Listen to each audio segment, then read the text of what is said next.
Across the northern edge of North America, where the Canadian Arctic stretches into a silent, frozen horizon, a political shift has begun to ripple through the halls of Ottawa.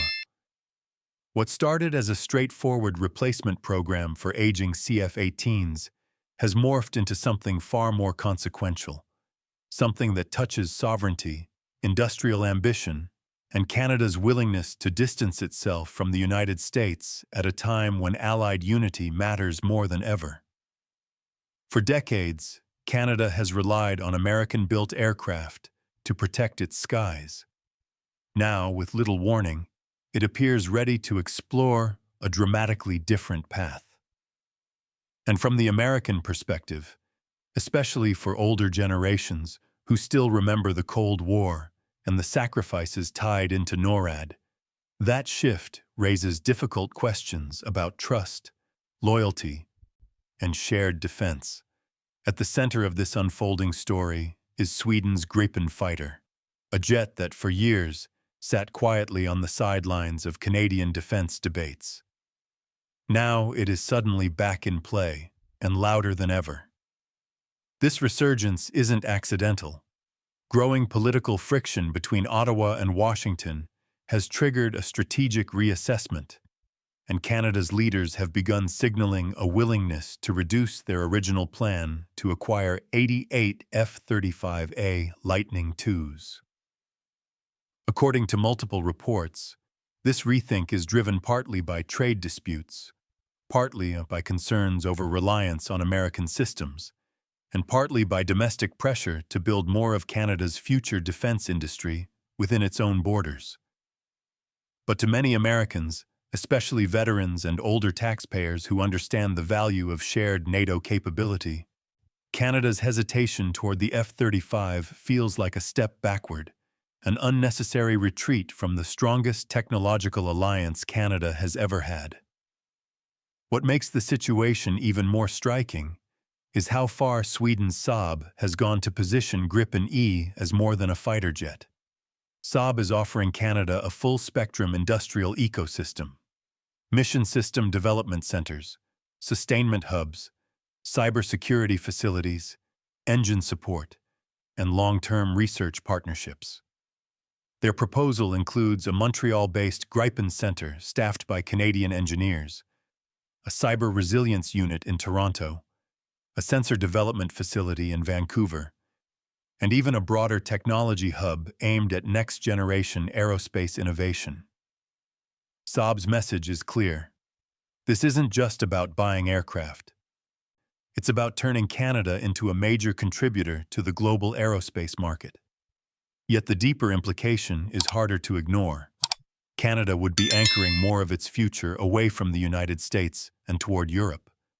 That shift is echoed even louder in reports, suggesting a possible collaboration with Rolls-Royce to provide an alternative non-US engine for Canadian-built Gripens. The Gripen E currently relies on the American GE F400-4G engine, an efficient and reliable system. Replacing it with a European power plant would fundamentally alter Canada's strategic dependency. Analysts have noted that the engine is the most sensitive, tightly controlled component of any modern fighter jet. If Canada adopts a Rolls-Royce option, it could dilute U.S. leverage over Canadian aircraft sustainment and exports, allowing Ottawa to operate its fleet without the same degree of American oversight. From an American perspective, especially among service members who spent decades building interoperability with Canadian forces, this raises legitimate concern. For the first time in generations, Canada seems prepared to place distance between itself and the technology backbone of the U.S. defense industry. This issue becomes even more complicated when considering the global context surrounding Gripen. Ukraine has issued a letter of intent for up to 150 Gripen E jets, and Saab is under pressure to expand production capacity beyond Sweden and Brazil. Because Canada possesses a mature aerospace workforce and the political motivation to pursue high-tech manufacturing, the country is now being evaluated as a potential assembly hub. Some projections estimate that a Canadian Gripen factory could generate approximately 6,000 permanent jobs over a 40-year span, while other economic models suggest the broader impact could reach as high as 10,000 jobs depending on final scale.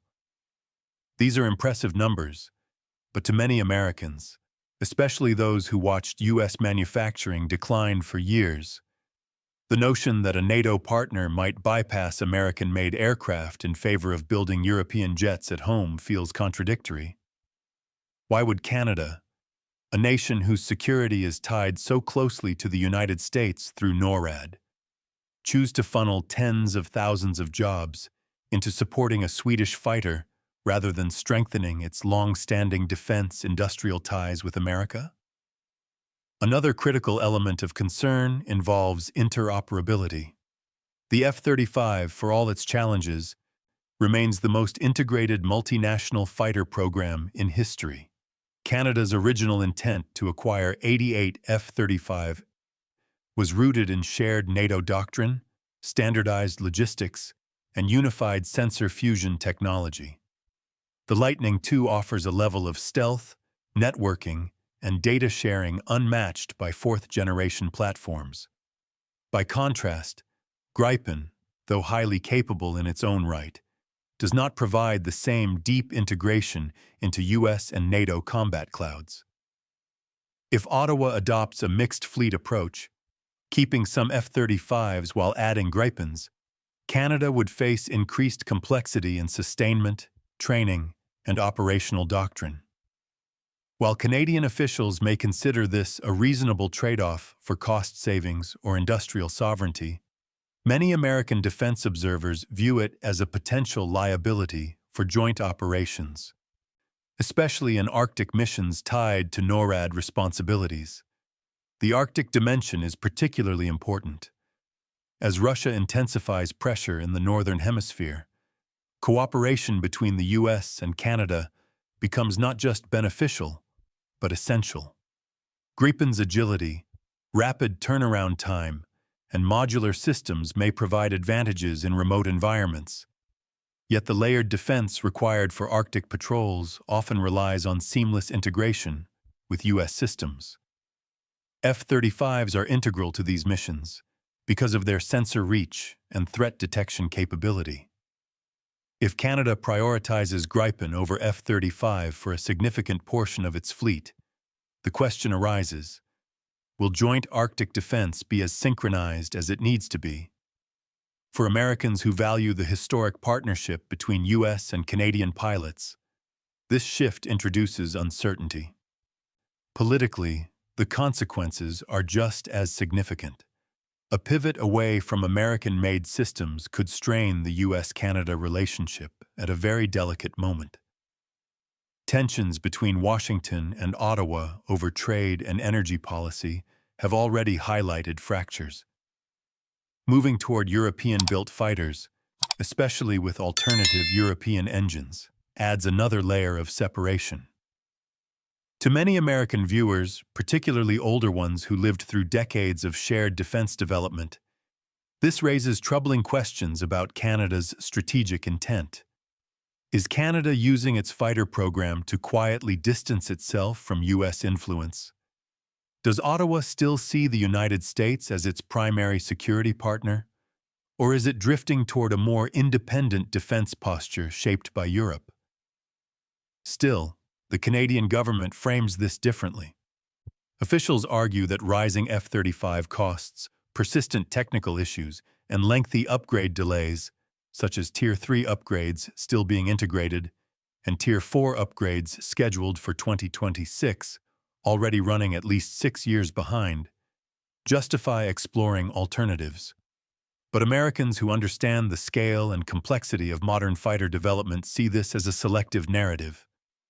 The F-35 program has issues, yes, but it has also delivered unmatched capability to U.S. forces and allies. Billions of American taxpayer dollars have built a global architecture that ensures dominance in the air for decades to come. From that viewpoint, Canada's hesitation feels less like strategy and more like wavering commitment. Economic considerations also play a role in American reactions. The idea of Canada becoming an export hub for Gripen, potentially supplying Ukraine and other allied nations, contradicts the traditional defense partnership model. For years, Canada has benefited from American defense research, American logistical support, and American industrial scale. Now, with Saab promising a new aerospace cluster stretching across Montreal, Toronto, and Vancouver, Canada seems eager to transform itself into a competing platform in the global fighter market.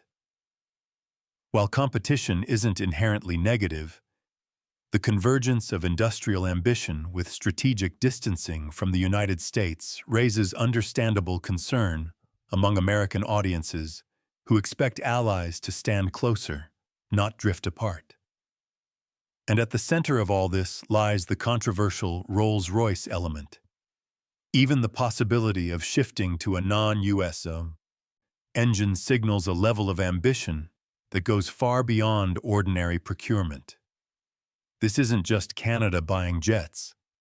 This is Canada attempting to reshape the supply chain of its Air Force, and doing so in a way that subtly reduces American involvement. Such a move, while technically challenging and financially heavy, symbolizes a deeper strategic recalculation. For Americans who value national pride, military strength, and long-standing alliances, this is where the story becomes personal.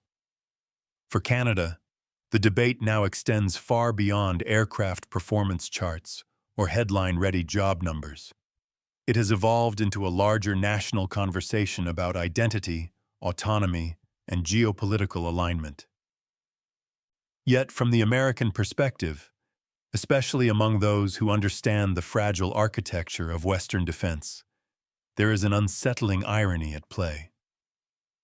Canada is weighing its future while relying on a defense umbrella and intelligence-sharing network that the United States has upheld for generations. The U.S. has invested trillions into a security framework that keeps the skies above both nations safe. That's why the current Canadian drift away from American systems doesn't just feel like market competition. It feels like a quiet political statement, one with implications that ripple far beyond the cockpit of a single fighter jet.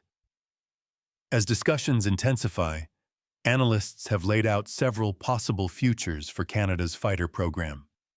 Each one carries consequences for the U.S.-Canada relationship.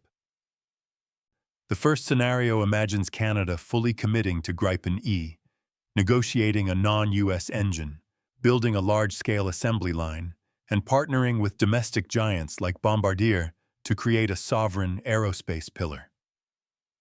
Over time, Canada would not just fly Gripens, it would build, sustain, and export them. That includes supporting Ukraine's potential acquisition of up to 150 Gripen E jets. From a U.S. standpoint, this path represents a significant shift, one in which Canada becomes an industrial competitor to American aerospace manufacturers while reducing reliance on U.S. technology.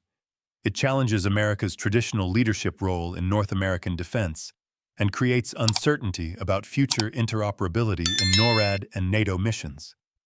A second scenario envisions a mixed fleet approach. Canada might maintain part of its F-35 order while integrating Gripen E for other mission sets. This hybrid model offers Canada flexibility and cost control, but it complicates logistics and doctrine. Mixed fleets require dual training pipelines, separate maintenance structures, and independent upgrade paths. For the U.S., this scenario is the least disruptive in terms of alliance operations.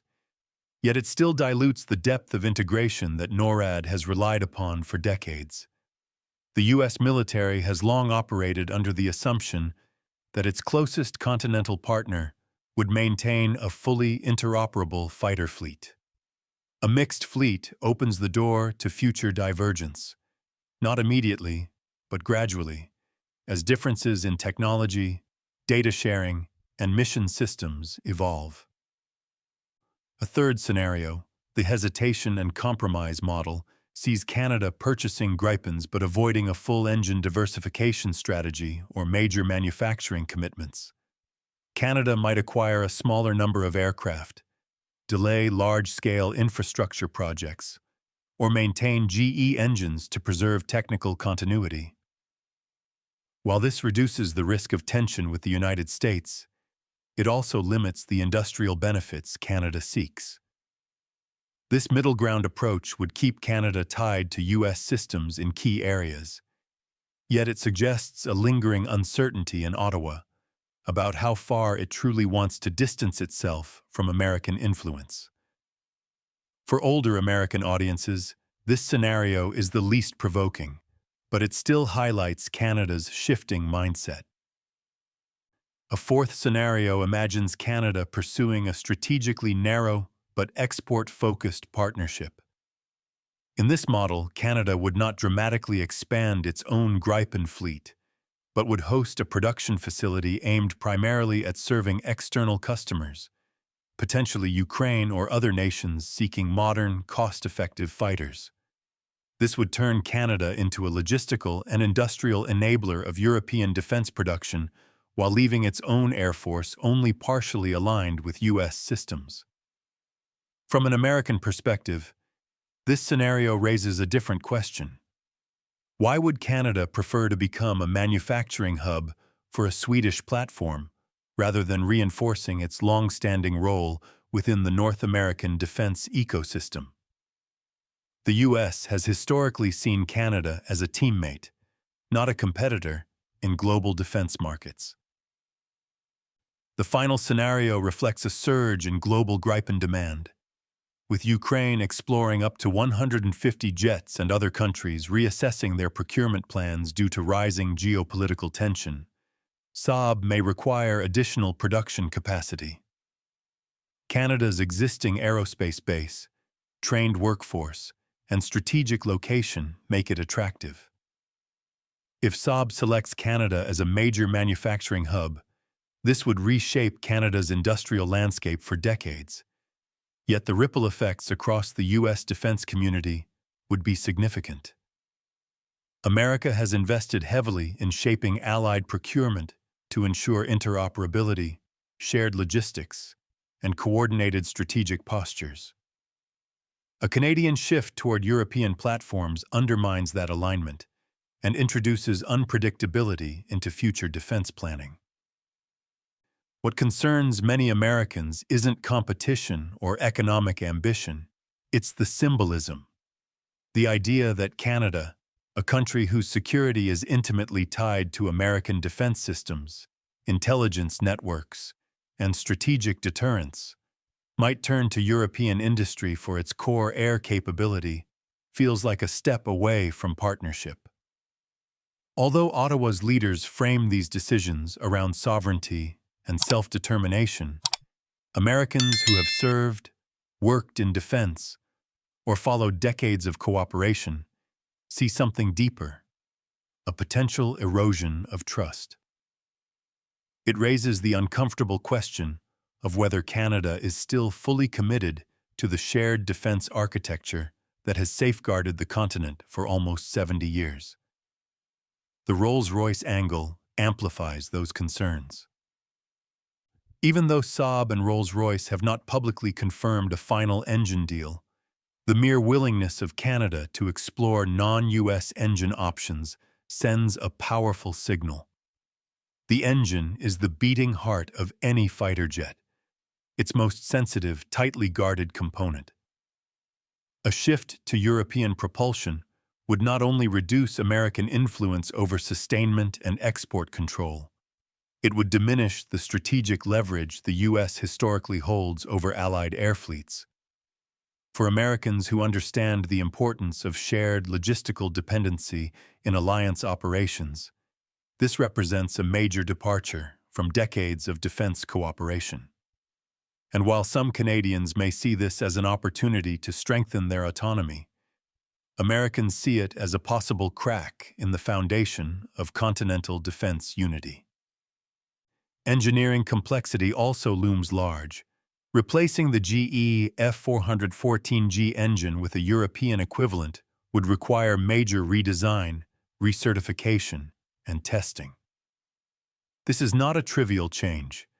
It introduces cost overruns, time delays, and technical uncertainty, risks that older American audiences, especially military veterans, know all too well from their experience with large-scale defense programs. Canada may be underestimating the long-term financial and operational burden of such a pivot. And if the program faces setbacks, America will inevitably be called upon to help cover security gaps, as it has many times before.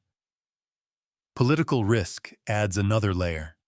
The US and Canada are bound by NORAD, the world's only bilateral aerospace defense command. Any divergence in fleet capability affects joint mission readiness. If Canada follows a path that complicates interoperability, it places more pressure on the United States to compensate. While Americans may be willing to support an ally in need, they also expect that ally to act responsibly, with an appreciation for the shared burdens and sacrifices that hold the alliance together. Yet despite these concerns, the potential outcomes remain uncertain. Canada's ambitions for industrial sovereignty are real, but so are the obstacles. A successful Gripen-based aerospace sector in Canada requires political unity, sustained investment, and long-term strategic clarity. Engineering hurdles must be addressed, international partnerships maintained, and domestic expectations met. It is a high-risk, high-reward proposition. For many Americans, the deeper question remains, what does this mean for the future of the US-Canada partnership?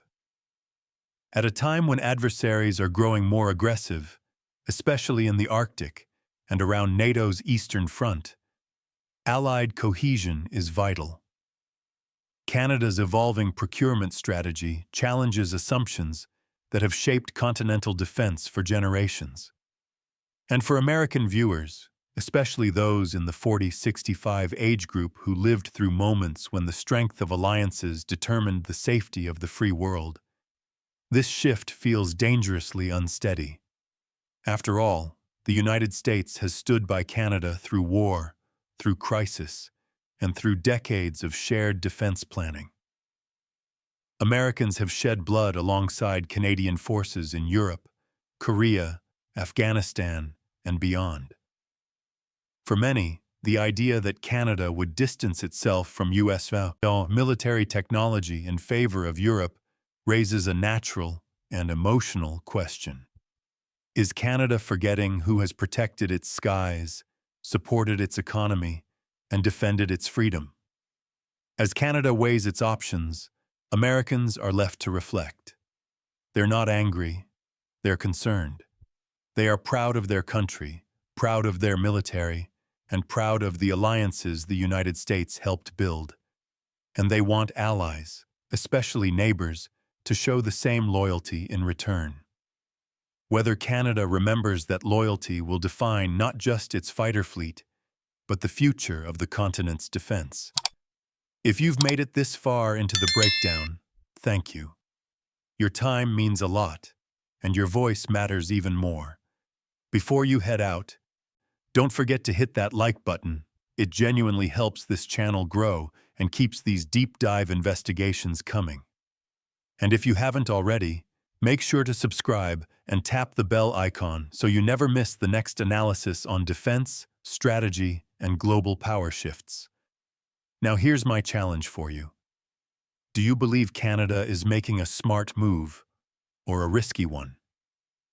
Should a close US ally drift toward European defense systems, or should they stay aligned with American technology?